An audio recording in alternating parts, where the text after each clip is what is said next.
नमस्कार दर्शकों, मैं ज्योतिषाचार्य अमित वेलबींग कंसल्टेंट से आपका हार्दिक स्वागत करता हूं। आज है माँ शैलपुत्री के पूजन का दिन, देवी माँ का पहला दिन।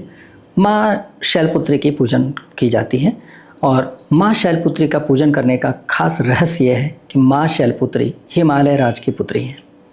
हिमालय राज की पुत्री होने की वजह से इनके अंदर औषधीय गुण बहुत हैं। ज़्यादातर औषधि जो दुर्लभ औषधि है वो हिमालय में ही पाई जाती है और हिमालय राज मतलब पर्वतराज हिमालय जी औषधियों के तो भंडार हैं। तो वहाँ जब इनका जन्म हुआ तो इनके अंदर जैसे परिवार में जन्म होता है वैसे गुण तो आते ही हैं। तो इसलिए देवी माँ के अंदर औषधीय गुण हैं बड़े ज़बरदस्त। अब औषधीय गुण होने की वजह से यदि आप पहले दिन प्रथम दिन माँ शैलपुत्री का पूजन करते हैं और उनसे प्रार्थना करते हैं कि हे माँ, कृपा करके मेरे अब तक के सारे जन्मों के पापों दोषों के लिए मुझे क्षमा करते हुए कृपा करके सामर्थ्य प्रदान करें, जिससे मैं निरोगी रहकर, सजग रहकर, उत्साहित रहकर, क्षमता से सारे 9 दिन पूजन कर सकूं। और इस बार अगर प्रार्थना करें तो इस बार बोलें कि मैं 10 दिन कर सकूं। जब जैसा समय हो उसके हिसाब से आप प्रार्थना करें तो देवी माँ की कृपा प्राप्त होगी और आप 9 दिन निरोगी रहकर बिना कोई कष्ट के, शारीरिक कष्ट के आप देवी माँ का पूजन कर पाएंगे।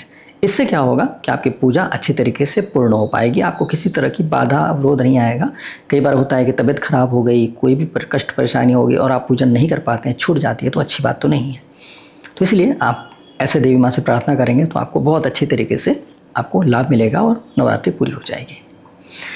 देवी माँ का ये जो रूप है उसमें इसके बाद माँ ब्रह्मचारिणी का रूप आ जाता है, वो तपस्या वाला रूप आ जाता है। अब कैसे देवी माँ का रूप आया ये बताते हैं। पूर्व जन्म में प्रजापति दक्ष के यहाँ पर माँ सती का जन्म हुआ था और माँ सती का विवाह शिव जी से हुआ था और शिव जी प्रजापति दक्ष को जरा भी पसंद नहीं थे। तो इसलिए क्या हुआ, जब कोई महायज्ञ हुआ था इनके यहाँ पर प्रजापति दक्ष जी के यहाँ पर, तो उन्होंने शिव जी को नहीं बुलाया था। माँ पार्वती चली गई तो वहाँ पर उनको काफ़ी अपमानित किया गया, शिव जी के लिए बड़ा अच्छा नहीं कहा गया, मतलब बुरा ही कहा गया, अपमान किया गया। तो इसकी वजह से माँ सती को बड़ा ही दुख हुआ और दुख की वजह से वो अपमानित होकर के, बहुत ही ज़्यादा दुखी होकर के उन्होंने आत्मदाह कर लिया था, मतलब अग्नि में स्वयं को डाल दिया था, आत्मदाह कर लिया अग्नि में। इसकी वजह से उनकी मृत्यु हो गई।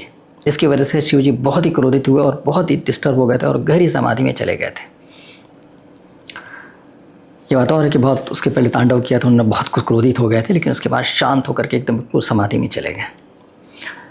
इस तरह से माँ सती का जन्म अगले जन्म में हिमालय राज के यहाँ पर हुआ और हिमालय राज के जन्म होने की वजह से इनका नाम शैलपुत्री, शैल मतलब पर्वत और पुत्री मतलब पुत्री, तो शैलपुत्री मतलब पर्वतराज की पुत्री और उनका नाम हिमालय था तो हिमालय राज की पुत्री, तो शैलपुत्री के नाम से इनको जाना गया। इनका जो रूप है वो ऐसा है कि दाहिने हाथ में त्रिशूल है और बाएं हाथ में कमल है। आपको पूजा करते समय ध्यान करना है ना, तो माँ का रूप जो है दाहिने हाथ में त्रिशूल, बाएं हाथ में कमल है और वृषभ पे मतलब बैल पर बैठी हैं। बहुत ही प्यारा सा रूप है, बहुत ही सौम्य रूप है, बिल्कुल युवा रूप है और इस तरह से देवी माँ विराजमान है, उपस्थित हैं माँ शैलपुत्री के रूप में। देवी माँ को चमेली का फूल बहुत पसंद है, इसीलिए पूजा करते समय माँ देवी को, शैलपुत्री माँ को चमेली का फूल अवश्य चढ़ाएं। साथ साथ देवी माँ को भोग क्या लगाएं, तो भोग के लिए देवी माँ को गाय का घी, देशी गाय का घी अवश्य चढ़ाएं। यही देवी माँ का भोग है आज के दिन। विशेष भोग जो होता है ना वो यही है। आपकी जो भी इच्छा होती है वो चढ़ा सकते हैं, लेकिन ये घी तो अवश्य चढ़ाएं, मतलब प्राइमरी तौर पर आप घी जरूर चढ़ाएँ और चमेली का पुष्प अवश्य चढ़ाएँ। इस तरह से देवी माँ का पूजन किया जा सकता है। बाकी आप पूजन पंचोपचार पूजन कर लें, षोडशोपचार पूजन कर लें, मतलब 5 सामग्री से पूजन करें या 16 सामग्री से पूजा करें, यह आपके ऊपर डिपेंड करता है आपकी क्षमता कितनी है और कैसे कर सकते हैं। अब ये होता है कि आपको मंत्र चाहिए होगा कि कौन सा मंत्र जाप करें, तो मंत्र जाप में एक मंत्र है जो आप प्रतिदिन कर सकते हैं, 9 दिन तक, 10 दिन तक, जब तक नवरात्रि चलेगी तब तक आप प्रतिदिन ये मंत्र कर सकते हैं। वो मंत्र है ओम ऐं ह्रीं क्लीं चामुंडाय विच्चे। मंत्र एकदम स्पष्ट होना चाहिए, कोई भी गड़बड़ी नहीं होनी चाहिए।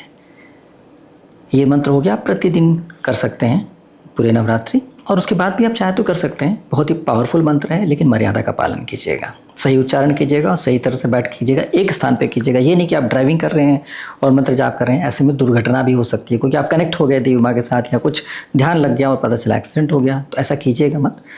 उसके बाद दूसरा मंत्र है, वो मंत्र भी आसान है लेकिन बहुत अच्छा मंत्र है। या देवी सर्वभूतेषु माँ शैलपुत्र रूपेण संस्थिता नमस्तस्यै नमस्तस्यै नमस्तस्यै नमो नमः। ये भी मंत्र बहुत बढ़िया है, मतलब सभी जीवों में माँ शैलपुत्र के रूप में जो स्थित हैं उन देवी को मैं नमस्कार करता हूँ। ये बहुत ही प्यारा मंत्र है। उसके बाद आप एक और मंत्र कर सकते हैं, ओम माँ शैलपुत्र्यै नमः या ओम देवी शैलपुत्र्यै नमः। ये देवी माँ को नमस्कार करने का तरीका है। इसमें कोई अगर माँ बोलती है या देवी बोलती है तो कोई फ़र्क नहीं। माँ बोलने का मतलब उनको माँ के रूप में मान रहे हैं, और देवी बोल रहे हैं मतलब देवी माँ नहीं, हो सकता आप बहन के रूप में भी देवी माँ को पूछ सकते हैं, और इस तरह से बहुत अलग अलग रूप से भी देवी माँ को पूछ सकते हैं। देवी माँ देवी हैं, उनके साथ आप कैसा आपका संबंध है वो आपके ऊपर डिपेंड करता है। तो इस तरह से आप मंत्र जाप कर सकते हैं।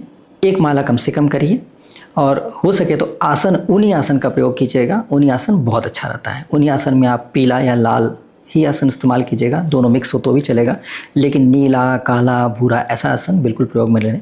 ऊनी आसन मतलब ऊनी आसन, उसमें कोई भी सूती या कोई और वस्त्र या कोई धागा ना हो तो ज़्यादा अच्छा, क्योंकि ऊन पवित्र माना जाता है, लेकिन और धागा वगैरह जो होता है सूती होता है ये सब पवित्र नहीं होता है, इनको धोना ही पड़ता है एक बार प्रयोग करने के बाद। तो इसलिए पवित्र ऐसा आसन जिसको आपको पवित्र ही हमेशा रहे, कोई अशुद्धि ना हो, तो बहुत अच्छा रहेगा। तो इस तरह से अपना जाप पूजन आप कर सकते हैं। पूजन की विधि आप सब अपने अपने प्रांत में अपने अपने इलाके में अच्छे तरीके से अपनी विधि के अनुसार करेंगे। तो इस तरह से करके आप देवी माँ का पूजन करें और इस तरह से लाभ उठाने की कोशिश करेंगे तो बहुत अच्छा रहेगा। यदि आप देवी माँ का पूजन आप अच्छे से कर लेते हैं तो उसके बाद आप माँ ब्रह्मचारिणी देवी की भी पूजा कर पाएंगे, और सभी देवियों को बारी बारी से आप पूजा कर पाएंगे, क्योंकि आपके अंदर क्षमता प्राप्त हो जाएगी, आप निरोगी रह पाएंगे, स्वस्थ रह पाएंगे। तो उम्मीद करते हैं आप सभी को बहुत अच्छे से समय मिल पाएगा, बहुत अच्छे से समझ पाए हैं, तो श्रद्धा से आप अच्छे तरीके से पूजन कर पाएंगे, लाभ ले पाएंगे। यदि आप व्रत उपवास नहीं कर पाते हैं तो भी आप चिंता मत कीजिए। देवी माँ नहीं कर कभी चाहते हैं, देवी माँ को माँ के रूप में मानते हैं, तो यह मत सोचिए कि मैं भूखे रहूँगा या भूखे रहूँगी तो ही बहुत अच्छी बात होगी। देवी माँ के आप बच्चे हैं, अगर आप माँ की तरह मानते हैं तो आप खा भी सकते हैं, लेकिन ध्यान रहे खाने में क्या है और नहीं खाने में क्या होता है। अगर उपवास कर रहे हैं तो उसमें यह होता है कि अन्न ग्रहण कर रहे हैं, आप कुछ और भोजन कर रहे हैं। अब भोजन में पता नहीं कैसा तासीर हो, कैसे तत्व हो, कैसी चीज़ें हो, कैसी ऊर्जा हो। जिस व्यक्ति से आपने खरीदा भोजन वो व्यक्ति पता नहीं किस भावना से क्रोधित हो, गुस्से में हो, जेलसी की भावना रखता हो, तो उस अन्न में उसका प्रभाव आ जाता है। तो इसलिए कोशिश करना चाहिए कि हम कुछ भी अवॉइड करें, अन्न वगैरह अवॉइड करें तो अच्छा रहेगा। फलाहार करना अच्छा रहता है। अगर आप अन्न ले रहे हैं तो आपकी मर्ज़ी है, नहीं तो आप चाहें तो फलाहार कर सकते हैं। फलाहार में क्या होता है कि फलाहार में ये होता है कि जो फल खाते हैं फल के अंदर ऊर्जा होती है, मतलब जीवित होता है, वो ऊर्जा होती है उसके अंदर। उसको आप ग्रहण करते हैं तो फल बहुत आसानी से डाइजेस्ट भी हो जाता है। और कोशिश करें कि उसको धो लें अच्छी तरीके से, नमक से धो लेंगे तो और भी अच्छा होगा, ताकि कोई एनर्जी नेगेटिव एनर्जी समाप्त हो जाएगी। और देवी माँ को भोग लगा लें भोजन करने के पहले। कोई भी चीज़ खाएं देवी माँ को भोग अवश्य लगा लें, जिससे उसके अंदर कोई नेगेटिव चीज़ होगी तो वो समाप्त हो जाए। जब उसको भोग लगा लेते हैं तो पवित्र हो जाएगा, उसके बाद आप उसको ग्रहण कर सकते हैं। आप चाहें तो दूध भी ले सकते हैं, सिर्फ दूध लेकर के भी अपना फास्टिंग कर सकते हैं। प्रतिदिन सिर्फ दूध ले रहे हैं या फल दूध ले रहे हैं, ऐसा भी कर सकते हैं। इस तरह से आप जैसे भी सुविधा हो वैसे कर लीजिए। देवी माँ को पता है कि आप कर सकते हैं कि नहीं कर सकते हैं, आपके अंदर क्षमता है कि नहीं है, तो इसलिए आपको कुछ आडंबर करने की आवश्यकता नहीं, हृदय से कीजिए। बहुत इंपॉर्टेंट ये है कि देव माँ से आप जुड़िए, उनको बहुत ही प्रेम से, बहुत आदर से, श्रद्धा से जो करिए बहुत दिल से करिए। जिस तरह से आप अपनी माँ को ऐसा नहीं करते, माँ को प्रणाम करते हैं, चरण स्पर्श करते हैं, मतलब प्रणाम तो करते हैं लेकिन चरण स्पर्श करते हैं, ये फॉर्मेलिटी के तौर पर करते हैं। आप हृदय से करते हैं ना अपनी माँ को। जिस तरह से अपनी माँ को प्रेम करते हैं, अपनी माँ को आदर करते हैं, अपनी माँ का ख्याल रखते हैं, वैसी देव माँ आपके पास आई हैं ऐसा मानते हो, उसको अपनी माँ की तरह प्रेम करें, श्रद्धा उनके लिए उत्पन्न करें। तो इससे आप देवी माँ के प्रति अगर आप अच्छा सोचेंगे तो देवी माँ भी निश्चित तौर पे आपके लिए बहुत अच्छा सोचेंगी। और देवी माँ ने अगर आपके लिए अच्छा सोच लिया तो फिर तो कोई दुनिया की ताकत नहीं है जो आपको आपका भला होने से रोक सकती है। तो इस तरह से देवी माँ की कृपा प्राप्त करेंगे तो आपके लिए बहुत अच्छा रहेगा। उम्मीद करते हैं आप सभी आज के दिन का लाभ ले पाएंगे और बहुत अच्छी तरीके से अपना जीवन सफल कर पाएंगे। मेरे चैनल को सब्सक्राइब करने के लिए सब्सक्राइब बटन दबा दीजिएगा और ऑल नोटिफिकेशन के लिए बेल आइकॉन प्रेस करके ऑल नोटिफिकेशन दबा दीजिएगा। इससे आपको समय पर जानकारी मिल जाएगी। मेरा वीडियो जैसे ही अपलोड होगा आपको प्राप्त हो जाएगा और आप अच्छे से अपनी पूजन कर पाएंगे और अपने भ्रम को दूर करके बहुत अच्छे तरीके से निश्चिंत होकर के लाभ ले पाएंगे। बहुत बहुत धन्यवाद। नमस्कार।